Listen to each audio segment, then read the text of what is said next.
ये है हरियार, थरपारकर सूबा सिंध का वो गांव जिसे चोरों का गांव भी कहा जाता है। इस गांव में हिंदुओं के तकरीबन 1500 घर आबाद हैं। ये सब घर कच्चे हैं, यानी मिट्टी से बनाए गए हैं। चोरे कहलाए जाने वाले इन घरों में ईंट का इस्तेमाल नहीं किया जाता। इनको कच्चा बनाने की एक बड़ी वजह यहाँ के लोगों का अकीदा और उससे जुड़ी दास्तान है, जिसकी मरकजी किरदार माता मालन बाई है। ये किरदार सहरा के इस इलाके के वासियों के लिए एक माहौल दोस्त माता के तौर पर उभर कर सामने आया। विंजराज सिंह जागा हिंदू ठाकुर हैं। उनका ताल्लुक माता मालन बाई के गद्दी नशीन खानदान से है, जो सैकड़ों सालों से हरियार गांव में रहाइश पजीर है। विंजराज सिंह और उनके भतीजे सतीदान सिंह जागा मालन बाई के मंदिर के निगरान हैं। इनके मुताबिक मालन बाई अपनी शादी पर अग्नि के आखिरी फेरे से पहले अपने दुल्हे 64 जोगनों और मंडप समेत आसमान की तरफ परवाज कर गयीं। वो बताते हैं कि तब से अब तक वो अपने चोरे इसी मंडप की शक्ल में तामीर कर रहे हैं। जय मालन धनिया, जय मालन धनिया। चोरी के चौथे फेरे से वो मंडप चला गया, ऊपर से उदा में गया। 64 जोगने साथ में थे, सैले वो भी साथ में चले गए। वो आज दिन तक साथ में है। सतीदान सिंह जागा के मुताबिक उनके परदादा हरियो जब हिंदुस्तान की रियासत जूनागढ़ से सफर करके थरपारकर के इस सहराई इलाके में आए, तो मालन बाई की गैर मामूली कुव्वत उनके साथ थी, जिसने उन्हें गांव में कच्चे मकानात बनाने का हुक्म दिया। कच्चा है, इसकी मेरे मालन बाई शाह की मेरे को मना है, पक्का नहीं मेरे को बनाना है। पक्का या इसको ही पक्का जगह बिल्डिंग होगी। जो आप देख रहे हैं पक्की है, या मालन बाई शाह की बिल्डिंग जो पक्की है, इसकी ही पक्की होगी, मेरी नहीं है पक्की। मैं नहीं बनानी है, मुझे इसकी मना है मेरे को, मैं कच्चा बनाऊंगा।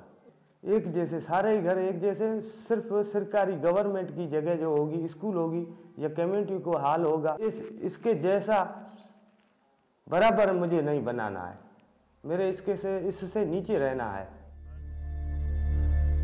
सहराए थर के इस इलाके के बीचों बीच वाक़या ये मालन बाई का मंदिर है, जो इस इलाके की सबसे ऊंची और पक्की इमारत है। इस मंदिर के गिरदा गिर्द मौजूद ये चौरे कच्चे ही नहीं, साख्त में इस मंदिर से बहुत छोटे हैं।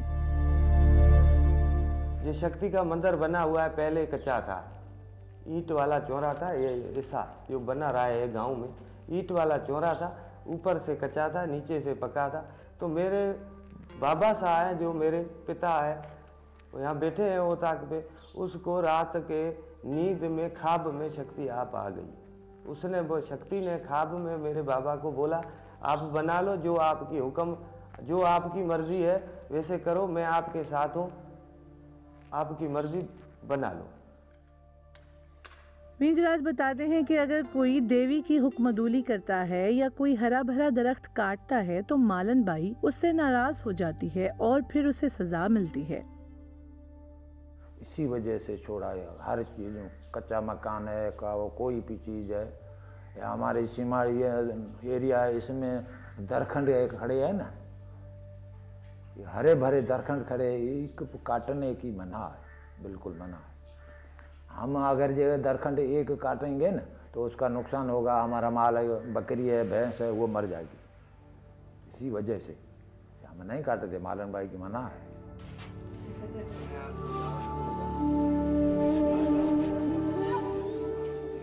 चौरे की तामीर भी आसान मगर मेहनत तलब है। पहले एक गोल दीवार गोबर मिले गारे के साथ तामीर की जाती है, जिसकी छत पर लकड़ी का फ्रेम नस्ब किया जाता है।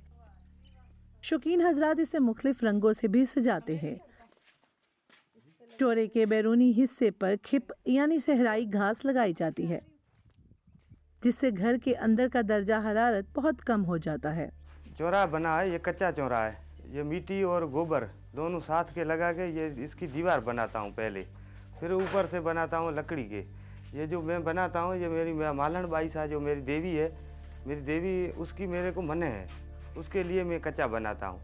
ये मेरी बैठक है, ये स्पेशल बन रही है मेरे घर पे। ये ऐसा स्पेशल घर पे मेरा चौरा नहीं होगा, ये स्पेशल बन रहा है। ये मेरी बैठक है, आए वाले मेहमानों के लिए है।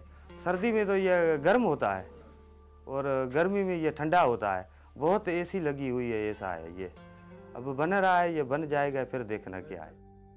मालन बाई के हुक्म पर बनाए गए तमाम चोरे थर की तपतपाती रेत और यहाँ के माहौल से बहुत मुताबिकत रखते हैं और सख्त गर्मी में भी ठंडे रहते हैं, जिनकी छत रवायती तरीके के मुताबिक छतरी की तरह गोल और ऊपर से पेंसिल की नोक की मानिंद होती है, जो कि हिंदू घरों की पहचान है। बुलंदी से देखने पर चोरों के करीब आपको सरसब्ज दरख्त जरूर दिखाई देंगे, जो हद्दे निगाह पूरे इलाके में फैले हुए हैं।